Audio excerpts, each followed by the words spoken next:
अस्सलाम वालेकुम दोस्तों, मैं हूं ज़ुहैब हसन। आप देख रहे हैं मेरा YouTube channel exam talks and analysis. दोस्तों, डेली बेसिस पे हम डॉन न्यूज़पेपर को कवर करते हैं। उसके जो एडिटोरियल के आर्टिकल्स होते हैं और जो ओपिनियन के आर्टिकल्स होते हैं, लेकिन दोनों के लिए अलग अलग वीडियो बनाते हैं। करंट अफेयर को कवर करने के लिए आपको दोनों आर्टिकल्स को ही तैयार करना पड़ेगा। ये हमारी एडिटोरियल की वीडियो है। एडिटोरियल के जितने भी आर्टिकल्स हैं वो इसमें कवर किया जाएंगे। जो ओपिनियन किया वो मैंने अलग से वीडियो बना के अपलोड कर दिया। काइंडली वो वहाँ पे जाके सुनिएगा मेरे चैनल पे, ताकि आपके दोनों ही टॉपिक्स कवर हो सकें। और अगर आप इस तरह से डेली वीडियो चाहते हैं तो आप मेरे चैनल को लाजमी सब्सक्राइब कर दें, क्योंकि अब आपको पता है कि एग्जाम में जब कोई बच्चा एग्जाम की तैयारी करता है तो वो स्मार्ट स्टडी के थ्रू की जाती है। ताकि आप जो 2 घंटे लगाते हो, आप वो कम से कम 15 मिनट में वो अपना टॉपिक तैयार करके आप वो दूसरे सब्जेक्ट्स को टाइम दें। दोस्तों, चलते हैं अपने पहले आर्टिकल पे, जो कि हमारा अनप्रिपेयर्ड नेशन के नाम से। देखते हैं कि इसके अंदर राइटर क्या बताता है। दोस्तों, राइटर ये बताता है कि जो हैवी रेन्स और क्लाउड बर्स्ट जो हैं उसकी वजह से लास्ट जो हमारे पास ये जो 2 दिन है, इसमें केपी के अंदर बहुत ज्यादा फ्लड आए हैं, जिसकी वजह से 300 से ज्यादा लोग जो है वो केपी के में अपनी जान की बाजी हार चुके हैं। कई ऐसे विलेजेस हैं जो जो सैलाब आने की वजह से डिस्ट्रॉय हो चुके हैं। इवन के जो हेलीकॉप्टर थे जो उनको रेस्क्यू करने जा रहे थे, वो भी एक रेस्क्यू मोहम्मद के इलाके में यानी कि क्रैश कर गया, यानी कि खराबी की वजह से। अगर हम एक बात करें, तो वहां पर भी मड स्लाइड की वजह से दोस्तों कई फैमिलीज जो हैं उन्होंने सफर किया। इवन के जीपी के अंदर भी ग्लेशियर फ्लड्स आए। क्यों आए? क्योंकि वहां पर एक तो आपको पता है बारिशों की वजह से, और दूसरा हमारे पास जो ग्लेशियर्स मेल्ट हो रहे हैं उनकी वजह से। वो जो फ्लड्स थे दोस्तों, उन फ्लड्स की वजह से भी होम्स, ब्रिजेस और फार्मलैंड्स जो थे वो डिस्ट्रॉय हुए। नेशनल डिजास्टर मैनेजमेंट अथॉरिटी जो है उसने जो रिपोर्ट किया उसके मुताबिक 645 टोटल डेथ्स हुई हैं हमारे पास, और 950 लोग ऐसे हैं पूरे पाकिस्तान में जो इंजर्ड हुए हैं। केपी के है जो सैलाब की वजह से सबसे ज्यादा जिसने सफर किया है, और मजीद बारिशें भी एक्सपेक्टेड हैं कि मजीद भी बारिशें होंगी। दोस्तों, आप देखें कि 2022 में हमारे जब पाकिस्तान के अंदर फ्लड आया था, उसमें तकरीबन 1700 लोग यानी कि अपनी जान की बाजी हार चुके थे। 33 मिलियन लोग डिस्प्लेस हुए, मतलब अपनी जगह छोड़ के उन्हें दूसरी जगह जाना पड़ा। पाकिस्तान का 1/3 जो पार्ट था 2022 में, वो यानी कि पानी से कवर हो गया, इतना ज्यादा सैलाब आया था हमारा। पाकिस्तान ने एक बहुत बड़े बड़े यानी कि फ्लड्स को फेस किया है, जिस तरह 2010 में आया, 22 में आया और अब 2025 में फेस कर रहा है। क्लाइमेट चेंज जो है दोस्तों, इसकी वजह से आप देखें कि बारिशें कितनी इरेगुलर हो रही हैं, कि हर बार बारिशें पहले से ज्यादा होने लगती हैं और पता नहीं लगता कि किस टाइम पे बारिश होगी। और अब तो क्लाउड बर्स्ट होने की वजह से भी सैलाब आ जाता है।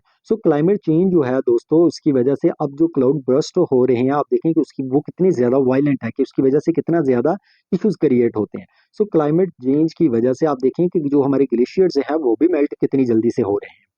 पाकिस्तान के पास कोई दोस्तों प्लानिंग नहीं है कि वो प्रॉपर लैंड यूज प्लानिंग कर सके। हमारे पास बिल्डिंग किस तरह की बनाई जानी है, उसके जो रूल्स हमने बनाए हुए हैं रिस्की एरिया में जहाँ पे ज्यादा फ्लड्स आने के चांसेस होते हैं, आप देखेंगे उस पर भी इंफोर्समेंट नहीं करवाई जा रही है। डिजास्टर जो हमारा रिस्पॉन्स है वो भी वीक नहीं है, जिसकी वजह से कई लोग अपनी जान की बाजी हार जाते हैं। रेस्क्यू रोड जो है वो क्लियर होने चाहिए दोस्तों, कि जहाँ से रेस्क्यू टीम्स ने मूव करना है, तो कम से कम वो रास्ते तो क्लियर हो ताकि वो वक्त पर पहुंच सके। इसके अलावा दोस्तों, हमारे जो टेम्परेरी ब्रिजेस हैं वो बिल्ड होने चाहिए, क्योंकि जब सैलाब आता है तो जो ब्रिजेस होते हैं वो अक्सर टूट जाते हैं। मुख्तलिफ इलाकों का आपस में तल्लक जो होता है वो खत्म हो जाता है। इसके अलावा जो स्कूल मॉस्क जो होते हैं उन्हें हम एज ए शेल्टर के तौर पर इस्तेमाल कर सकते हैं इस तरह की सिचुएशन में। जिन एरिया में मोबाइल सर्विसेज कम डाउन होती है, वहां पर हम रेडियोस वगैरह का इस्तेमाल कर सकते हैं। और पाकिस्तान को दोस्तों नेशनल अलर्ट ऐप बनाने की ज़रूरत है, ताकि ऐप के जरिए हम सबको इन्फॉर्मेशन प्रोवाइड कर सकें।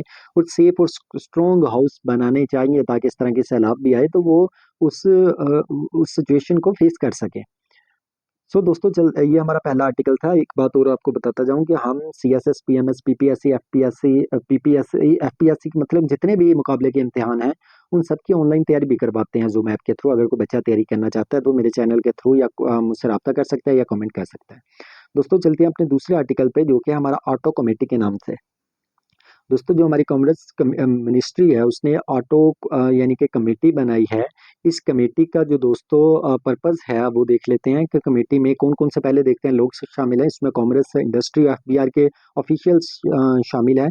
पर्पस जो है वो ये है कि हमारी जो लोकल यहाँ पर पाकिस्तान के अंदर कार्स की मैन्युफैक्चरिंग हो रही है उसको प्रोटेक्ट किया जा सके, क्योंकि हम जो इम्पोर्ट्स कारों की इम्पोर्ट्स कर रहे हैं वो सस्ती कर रहे हैं। सो ऐसा ना हो कि हमारी लोकल मार्केट जो है वो क्रैश कर जाए।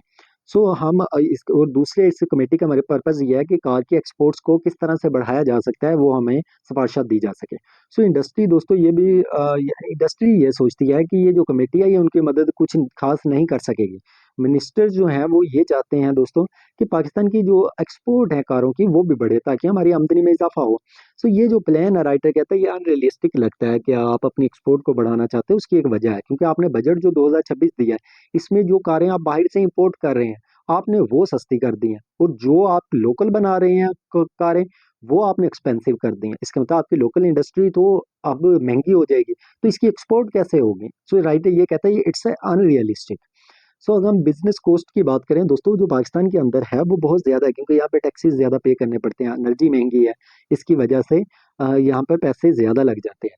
सो अगर इसी तरह कॉस्ट हाई रहती है तो जो इम्पोर्टेड कार हैं वो हमारी मार्केट में भी आके दोस्तों यानी कि उसकी सेल ज़्यादा होगी। सो हमारी लोकल इंडस्ट्री जो होगी वो आप देखेंगे वो फिर सफ़र करेगी। सो ऑटो इंडस्ट्री है वो 40 साल से दोस्तों ग्रोथ नहीं दिखा सकी। रीज़न क्या है, हमारी बैड पॉलिसीज़ हैं, हाई कॉस्ट है उसकी, इंडस्ट्री सेक्टर की ग्रोथ के लिए हमने कोई अच्छी पॉलिसीज नहीं बनाई। सो लोग जो है दोस्तों अब नई कमेटी पर ट्रस्ट ही नहीं कर रहे। अब हुकूमत कहते वो लोग कहते हैं कि इन्होंने सिर्फ कमेटी कमेटी खेलना शुरू किया हुआ है, को प्रॉपर रिफॉर्म्स ये भी नहीं करना चाहते।